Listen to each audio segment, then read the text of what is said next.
ฮัลโหลสบายดีมื้อนี้สิมาเลาะสวนเด้อ น้องสาวปะบูกะสิมาเก็บหน่อไม้เฮือนเพิ่นได้นี่แหละ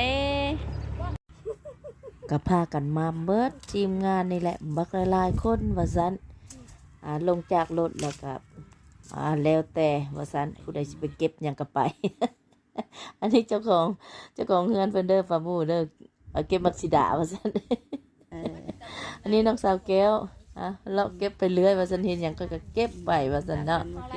แนมไปแนมมาโอ้ยว่าซั่นพุ่นลงทุ่งนาผู้ใดเจ้าของเฮือนพาเอ้ยไปเก็บผักสะแงงว่าซั่นอันนี้เก็บเอาลกเอาบ่แม่นง่ายว่าซั่น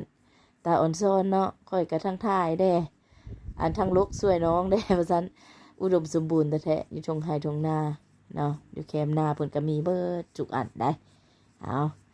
ลกผักสะแงงลกไปลกมาค่ะโอ้สิไปถามมันเสียวอนก่อนบ่ฮู้ว่ามื้อนี้เพิ่นได้หยังแด้ถามเพิ่นเบิ่งก่อนได้หยัง มื้อนี้สิมาแกงหน่อไม้สู้กินเอ้ย โอเคไปได้อึดนี่คนหมานมาโชกเป็นนี้เขาพากันซอกเอาแท้เอาว่าปัดนี้ ได้ทั้งผักสะแงงได้ทั้งหน่อไม้เอาแท้เอาว่าแล้วก็เกียมสิพากันแกงหน่อไม้ว่าซั่น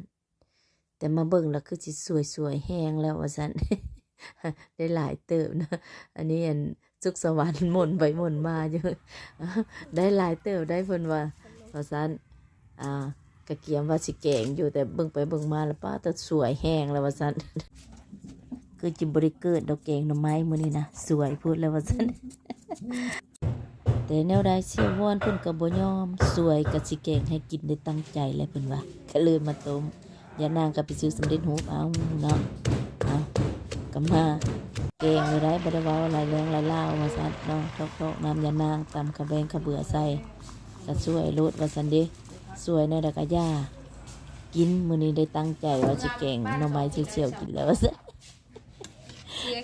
จังใดก็ตามขอบใจเด้อมื้อสุขคนน้องนุ่งแล้วก็เชี่ยวอีกได้ตั้งใจขนาดเลยว่าซั่นมากินแกงหน่อไม้นำกันเด้อกินตลอดแล้วนี่